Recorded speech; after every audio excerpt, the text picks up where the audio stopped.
The apartment on Alderney Street is quiet. It is always quiet. That is the one thing the neighbors will later say, that they never heard anything from up there. Never a voice through the wall. Never footsteps on the stairs at an odd hour. Just quiet. It's August in London. The kind of August that makes the city feel heavy. But inside this top floor flat in Pimlico, something is wrong with the air. It is not August in here. Someone has turned the central heating all the way up and left it there. And the apartment has been baking for days. The heat presses against the windows. It crawls into every corner. In the bathroom, in the bathtub, there's a red duffel bag. It is a North Face hold all, the kind you take to the gym or haul onto an overhead bin. It is zipped shut. It is padlocked. The padlock keys are inside the bag. So is Gareth Williams. He's been dead for about a week. This is Still Unexplained. Brief explorations of unsolved mysteries. My name is Mark.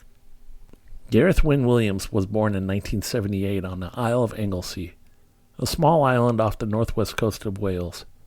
His family was from the valley, the quiet rural community where farming and fishing had shaped the local culture for generations. By any measure, it was not the kind of place that produces people like Gareth Williams, and yet he was doing university-level mathematics before he was a teenager. He enrolled at Bangor University at 16 and graduated with first-class honors degree at 17. He went on to earn a PhD from the University of Manchester. He was, by every account from people who knew him and worked with him, a genuine prodigy, the kind of mind that comes along rarely and that institutions fight quietly to keep.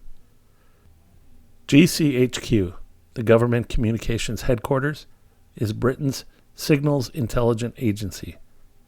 Think of it as the British equivalent of the NSA. They hired Williams in 2001, right out of his postgraduate work. He was 23 years old. He spent the next 9 years as a cipher and codes expert, working at their headquarters in Cheltenham, in the English Midlands, becoming exactly the kind of analyst that the intelligence community hoards and does not talk about. By 2010, he had been placed on a 3-year secondment to MI6, the secret intelligence service in London. A secondment is essentially a loan, one agency lending a specialist to another when the work demands it. Williams was living in a flat at 36 Alderney Street in Pimlico, a safe house owned by MI6. It is a residential area in central London, the kind of neighborhood where Georgian townhouses sit next to modern apartment blocks and where people generally mind their own business. His work at MI6 had recently expanded. He had qualified for operational deployment, which is a significant step for an analyst. He was working with both the NSA and FBI on tracing international money laundering routes used by Moscow-based organized crime. He had attended elite hacking conferences in the United States, including Black Hat and DEF CON events, where the most sophisticated offensive and defensive cipher researchers in the world gather to compare notes. He was, in the quiet and unassuming way of the best intelligence professionals, exactly where you would want someone with his mind to be. He was also, by his sister Sarah Subi's account, unhappy. The culture at MI6 was not what he expected. He found the post-work drinking social scene draining. He missed the slower pace and intellectual atmosphere of Cheltenham. He had requested a transfer back to GCHQ, and that transfer had been approved. He was due to return to Cheltenham in 1 week. He never made it. On August 16, 2010, Gareth Williams did not show up for a meeting he was scheduled to chair. His colleagues noted the absence. Nothing happened. He did not appear the next day or the day after that. MI6 was an agency that tracks its personnel with more precision than most, but they did not report him missing. Not for a week. Not until August 23rd, when the Metropolitan Police conducted a welfare check at the Alderney Street flat. What they found when they forced entry became one of the most discussed crime scenes in modern British history. The flat was immaculate. Not in the way a clean person keeps a clean home, but in a way that felt studied. Forensically sterile is the phrase that kept appearing in the inquest testimony. There were no fingerprints on the bag, none on the padlock, none on the rim of the bathtub. The central heating was running at maximum. In August, in a closed apartment. Williams' iPhone had been reset to factory settings, wiping everything on it. His laptop was present. Several SIM cards were in the flat.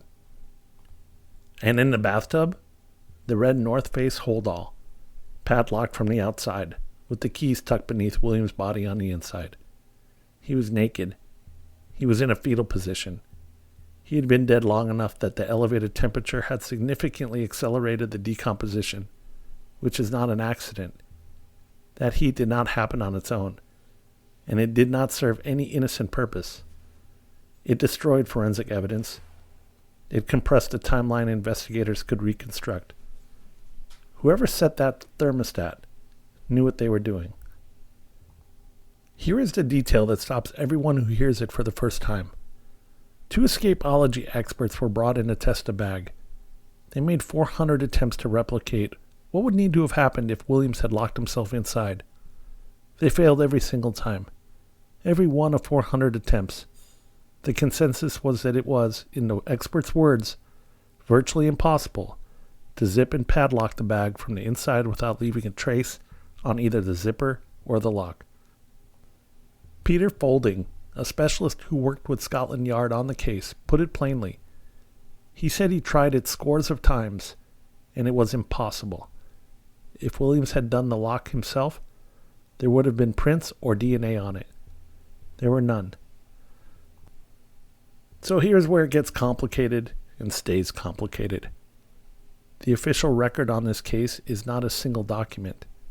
It is 2 conflicting conclusions from 2 different official bodies, and they do not agree. In 2012, the coroner, Dr. Fiona Wilcox, delivered a narrative verdict in concluding that Williams was likely to have been criminally medicated and was unlawfully killed. She said a third party almost certainly placed him in the bag and locked it. 1 year later, the Metropolitan Police completed their own 12-month reinvestigation and concluded that his death was probably an accident. Probably an accident. 400 failed attempts. No fingerprints. No DNA. A wiped phone. A thermostat turned to maximum in August. Probably an accident. Let me walk through what people have actually proposed, because the theories deserve a fair hearing, including the ones that are hard to sit with. The official police theory, the accident theory, goes like this. Williams had an interest in escapology. He had been found by his landlady in Cheltenham in 2007, his hands restrained to a bedpost. She cut him free. The police also pointed to the discovery of approximately 20,000 to 25,000 pounds worth of high-end women's clothing in the flat and his visits to bondage websites. The theory is that Williams was engaged in some form of self-confinement as part of this private interest. Something went wrong, and he died. Here's where it breaks down, and badly. The coroner explicitly rejected this interpretation. She noted that Williams' browsing history on bondage-related sites was too infrequent to suggest an active or habitual interest. She pointed out that he was found naked, not cross-dressed, which undercuts the woman's clothing narrative.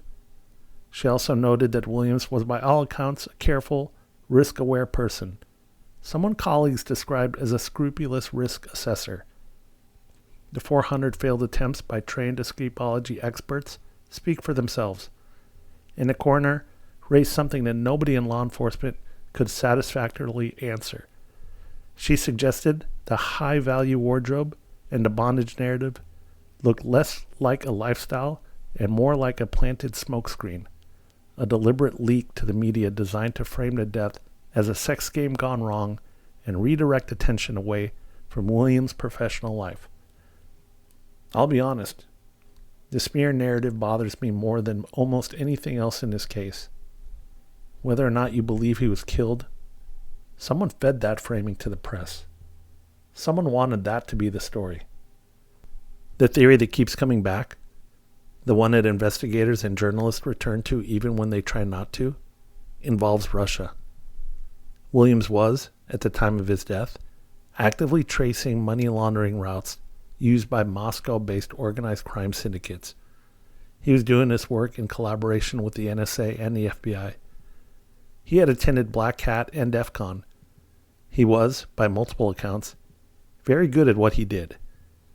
And the flat he was living in, the MI6 safe house at 36 Alderney Street, was owned by a company called New Rodina.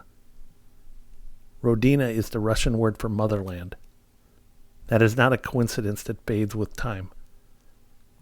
Boris Karpichkov, a former KGB agent who defected to Britain, claimed that the Russian SVR, the Foreign Intelligence Service, killed Williams by introducing an untraceable poison into his ear after he refused to be turned into a double agent. Karpichkov claimed Williams knew the identity of a Russian intelligence asset working inside GCHQ itself. Those claims are unverified, and Karpichkov's credibility had been questioned by multiple intelligence observers. But the Russian angle does not sit quietly on the shelf. It keeps coming forward. The family's legal theory is this. Professionals did it, and then professionals cleaned it. Anthony O'Toole, the Williams family's lawyer, argued that the scene had been swept clean by specialists in what he called the dark arts of secret services.